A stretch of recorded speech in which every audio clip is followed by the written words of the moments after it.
So when I first found out that the theme for this TEDx was feedback, and that the request was that I speak about the breath in relationship to that, it kind of threw me for a loop. And I'm not talking about a feedback loop. Because even though I have quite a bit of experience breathing, I'm pretty good at it, I hadn't put those two together. But the more that I thought about it, the more that I had insights and started making connections that I want to share with you. So what does the breath, what does the way we breathe tell us about ourselves? And what feedback does the breath give us about our state of being? And one way that we can begin to think about it is we can think of the breath as a key diagnostic for how we are in the body. And the most obvious way that it does that is it gives us feedback that we're alive, right? How do we know that something's alive? We check for the pulse, we check for signs of breathing. But the thing is that the breath is about so much more than just about being alive. It's about quality of life. And one could even say that there's a connection, there's a correlation between how much breath we can take in and how much life we can take in. And the more that we learn to pay attention to the breath, it provides critical information that can be powerfully life-changing, that can have a powerful impact on our lives. How present are we? Anytime we check with ourselves and we notice that we're breathing shallowly, short, shallow breaths, immediate feedback that we're hardly present in our bodies, and that more than likely we're lost in the labyrinths of our mind. The breath also tells us, and if we did nothing else, by the way, but use the breath as a feedback mechanism to become more present, as a reminder to become more present, that alone would be worthwhile and life-changing. The breath also gives us information about how open we are. So the first thing that happens when we get stressed out, or when we face a powerful or maybe even a scary emotion like anger, like fear, is we stop breathing. And in so doing, we suppress those emotions. We don't give them expression. And in fact, we've gotten really good as a culture and society, as a people, about self-medicating so that we don't feel. And we do that through a variety of ways. Sex and drugs and alcohol, TV, shopping, work, all in attempts to distract ourselves from feeling things that we don't want to feel. But there's a problem. There's a price to pay for numbing out. And so we know from physics that everything is energy, including the lights and the walls and the clouds and the fish in the sea and our bodies, and including the emotions. One way to think about that is emotion, energy, emotion. So we know also that energy cannot be destroyed. So just because we weren't able to deal with something at some point and we suppressed it, we stuffed it over here, it doesn't mean it goes away. It's got to show up over there inappropriately, and then we might even regret that. Or if we suppress it over a long period of time, it's going to show up in the body as illness, as disease, heart attacks, stomach ulcers, even cancer. So it's really important that we learn how to not only feel our emotions, but to give them voice. And of course, not indiscriminately, inappropriately, but graciously, in a way that they can be heard, in a way that they can be received. And perhaps one of the things we're going for is to become a little bit more like children in this area. Did you ever notice a kid in the playground throwing a major tantrum and having a major fit? 2 minutes later, they're playing, like if nothing happened. And that's because they have their emotions fully. That's before conditioning sets in. They're able to have their emotions fully, so the emotions don't get stuck in the body. And that's what happens. When we stop breathing and avoid the emotions, they get stuck in the tissues of the body. And so, how are we doing right now? Let's take a breath. Let's take a deep breath. And the noses are great, with all due respect to our noses, but the mouth is much bigger. So let's use the mouth and really fill ourselves with a deep, steady breath. Another one. Keep that going for a couple of minutes and begin to notice what effect you notice on your body. One of the effects of breathing in this way, this deep, slow, regular, is it has an effect on stress reduction in the body, and it also improves performance. So one of the trends we're seeing in the business place, in the corporate world these days, that in corporations of all sizes, large and small, mindfulness and meditation techniques are being woven into their wellness programs because a lot of research has already established the benefits of those practices, not only in terms of health, but also in terms of performance. And just the simplest of practices, a practice as simple as focusing our attention on the breath, has the effect of enhancing our general awareness.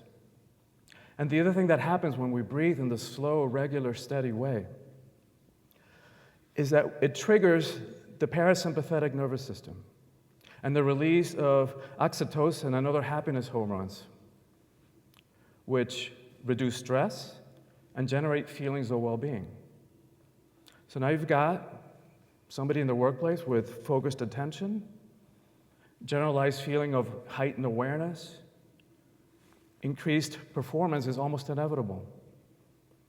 Less distractions, less stress. We're going to say one more thing about performance in a slightly different context. Anybody in here would like to have better sex, more connected sex? And not so much an issue for the women in the room, for the guys. If you want a prolonged orgasm, it's all about the breath. So in this conversation about breath and the emotions, I want to talk about another aspect of that, which requires a little bit of delving into an understanding of how the brain works, granted in a very simplified way. So when sensory information comes into the brain through the eyes or through the ears, it first goes through the thalamus, which is like a computer router, which sends information simultaneously to the neocortex, the youngest part of our brain, the most evolved, the thinking brain, the center of high-level reasoning and logic and all of that good stuff. And simultaneously to the amygdalas, two almond-shaped glands on either side of the brain that are connected to the older limbic system, the emotional center. So when the amygdala interprets that information, that sensory information, as threat, as danger, it reacts in three very predictable ways. It goes into fight, flight, or freeze mode. And so it's a good thing to have an amygdala. A couple of years ago, I was visiting a friend who's got a ranch outside of Santa Fe, and I was walking down this rocky hill, and I hear this, and I jumped. And I not only jumped, but I screamed, and I'm not a screaming type. And interestingly enough, I screamed in Spanish, so I reverted back to my original language. But that was my amygdala that saved me from stepping onto the rattlesnake, on top of this big rattlesnake. So it's a really good thing to have one. The problem is, though, that the amygdala's gotten a little off track. And so when the amygdala interprets in human interactions, in the emotional and psychological arena in which our physical survival is not at threat, is not at stake, it still, when it perceives danger, when it feels threatened in those areas, it still reacts in those three tired and old predictable ways: fight, flight, or freeze. And to complicate matters, the other thing the amygdala does is that it shuts off communication to the thinking brain. So now we've got a problem. Now we've got an upset brewing, we've got the hormones raging, we're anticipating attack, so we're in DEFCON 1 emotionally, and now we got no thinking. Recipe for a problem, recipe for disaster, in fact. So what do we do about this? What do we do about this brain chemistry thing that's happening inside of us? The amazing thing is that our grandmothers intuitively knew how to handle this even before we understood the brain chemistry. What would they say to do when you get upset, when you get angry? Buy some time, calm yourself down, go for a walk, count to 10, take a breath. Take a breath. There's swamis in India that have that much control over their bodies that they can tell their hearts to slow down, and they will. But most of us aren't there yet, and may never be. But we can all breathe, and we can all slow down the breath. That's easy to do. All it takes is a little bit of a choice to do so, and a little bit of focus and concentration and discipline to do that. And the thing is that when we slow down the breath, the heart has no choice but to slow down. And so when do we do this? What are the signs when we're about to get upset? And this work, by the way, is derived from the research of Joseph Ledoux and then popularized by Daniel Goleman in his book, Emotional Intelligence. And Goleman was the one who coined this term, amygdala hijack, because what's happening is that in shutting down our thinking, the amygdala is effectively hijacking our ability to make choices. And it just acts for us. And understandably, we can understand how this evolved, why this shutting down the thinking happened. If I'm texting, distracted, and I'm about to cross a street, and I hear a honk, I don't have time to think. Let's see. There's a truck about a half a block away. It's an 18-wheeler. It's coming about, I guess, 45 miles an hour. And let's see, there's a puddle there. There's an old lady there. I'm going to jump this way. There's no time. We jump, and then apologize to the old lady if we bump into her. So we can see how that evolved. But again, in human interactions, we have a problem when there's no thinking. So what we're going for here is how do we bypass the amygdala hijack? And again, it's all about the breath. When we slow down the breath, the body begins to slow down. So the symptoms, we're about to get upset. Heart races, tighten up, shortness of breath, sweaty palms, we get flushed. We know what it feels like when we're starting to get upset. And that's the moment of choice before it's too late and we go over the waterfall, over the point of no return. So that's the moment where we say, all right, I'm feeling myself about to get hijacked. Well, how do I want to be in this moment? How do I reintroduce choice? I'm going to use the breath. I'm going to say, so-and-so, I really want to get through this. I really want to work it out.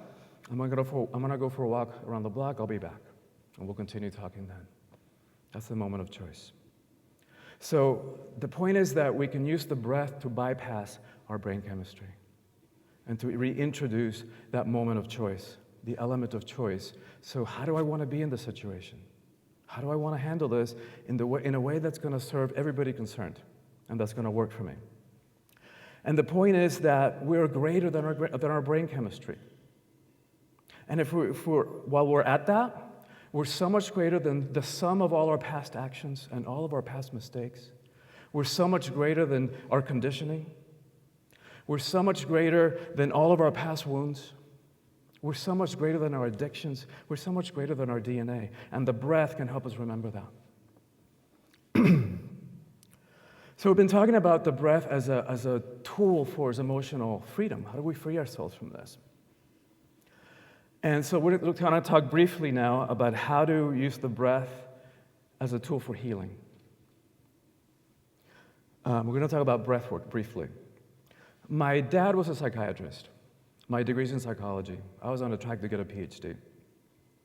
And yet, about 23 years ago, when I discovered and ran across this breathing practice, I jumped tracks. I never finished the PhD. I never went for the PhD because this practice works so fast and heals so profoundly at every level, in every sense of the word, physically, emotionally, mentally, spiritually. And all we're doing is breathing in a certain way for a particular period of time. So let me tell you the story. My mentor, the woman from whom I learned this, the first time that she was doing this practice, she was lying on the floor, breathing with her blindfold on, and just doing this circular, connected breathing for about an hour. And at some point, she hears the practitioner snap her fingers. And for some reason, that triggered a memory of when she was 5. And she hadn't thought about this in years. And she'd gotten into an upset with her daddy, and she was going to run away from home. So she started pedaling, and she hit a rock and fell over off her bike and broke her nose and was black and blue for about 3 weeks. So at the end of the session, she turns to the woman, and she goes, "Wow, how did you know to snap your fingers in that moment? Your timing was impeccable. It triggered this whole memory I haven't thought about in 40 years." And the woman's like, "What are you talking about? I never snapped my fingers." So they kept on talking, and what they figured out eventually is that what she'd heard was the cracking of the bone. And the next day at 45, when she got up to look in the mirror, her body was black, her nose was black and blue all over again. So it goes to show how the body holds on to trauma, and how the body, with the assistance of the breath, what a simple thing, just breathing, how it heals itself. I don't have a lot of time to tell you other stories. I've got tons of stories that would just blow your mind in terms of the healing that's available. But I can tell you that I've worked with people and have witnessed profound healings with really serious traumas, victims of rape, countless victims of sexual abuse, and have people who have healed permanently all sorts of issues of self-esteem, abandonment stuff, and on and on and on. It's really, really amazing, powerful practice. And if that wasn't enough, it can be profoundly ecstatic. And some of the most amazing, extraordinary, phenomenal experiences I've had, I'll call them spiritual experiences, have been in the context of just doing this particular breathing practice.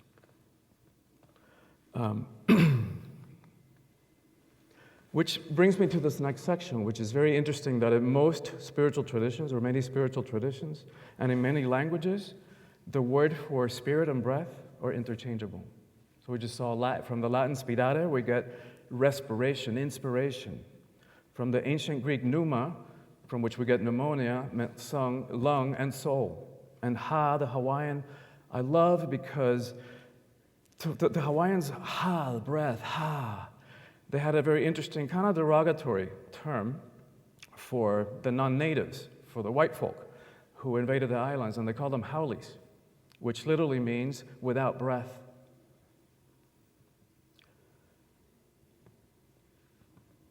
So, if this is true, what we're saying is like, wow, spirit for breath, one word can be interpreted, can be the same thing and has a different meaning, depends on how it's used. What does that mean? One of the things that I've learned and that I've noticed over years of observing people breathe in this particular way is that to me it's undeniable that the breath is an intelligence of its own. And that sometimes it breathes people in different ways for a particular purpose that I could have never figured out or anticipated, or them. And so for me, what that means is that that we're being breathed by something greater than we are. And so that means that in this moment, we're being breathed by the Holy Spirit. We're being animated by the holy breath. Whatever that means to you. There's no dogma necessary here. No need to believe in anything at all.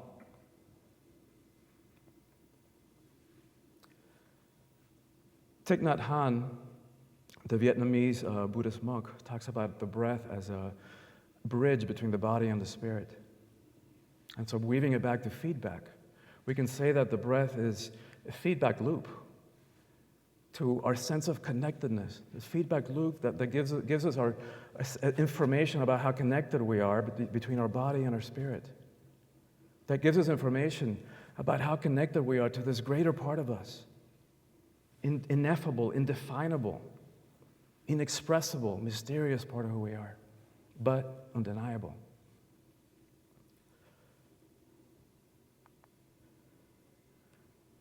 So you guys have been sitting all day, and now we know from our last speaker that sitting is the new smoking.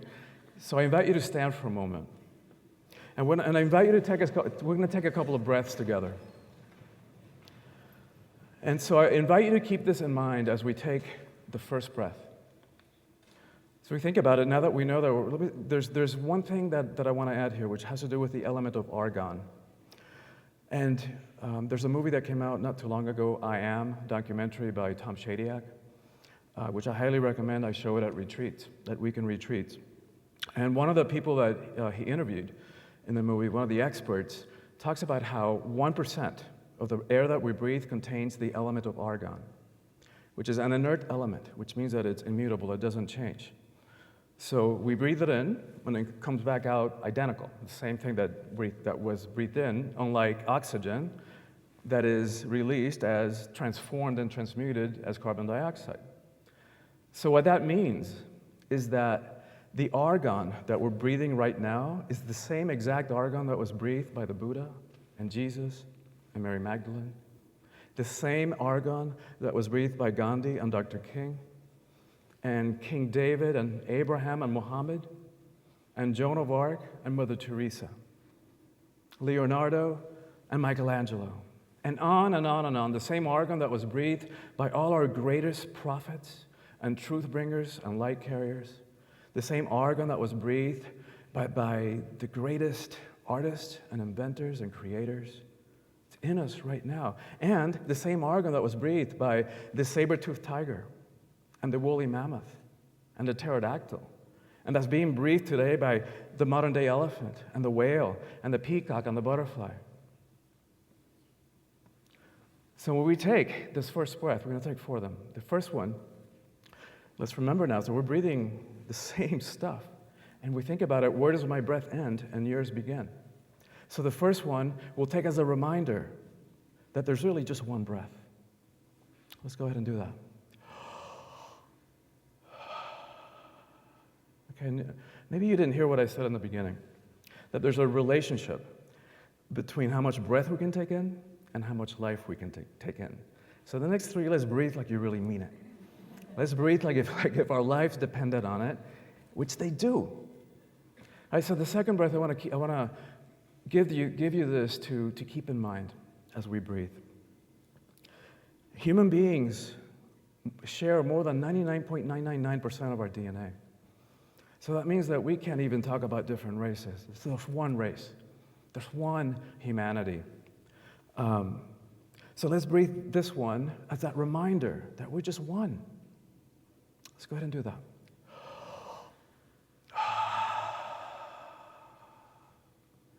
And not only do we share 99.999% of our DNA with other humans, we share 98.4% of our DNA with chimpanzees and 50% of our DNA with bananas. So this one, we're going to take for one human family, for one Earth family. Let's go ahead and do that.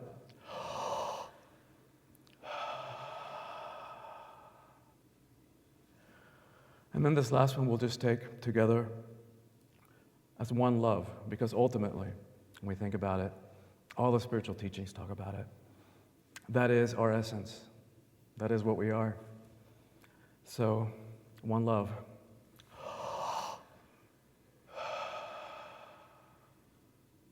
Thank you.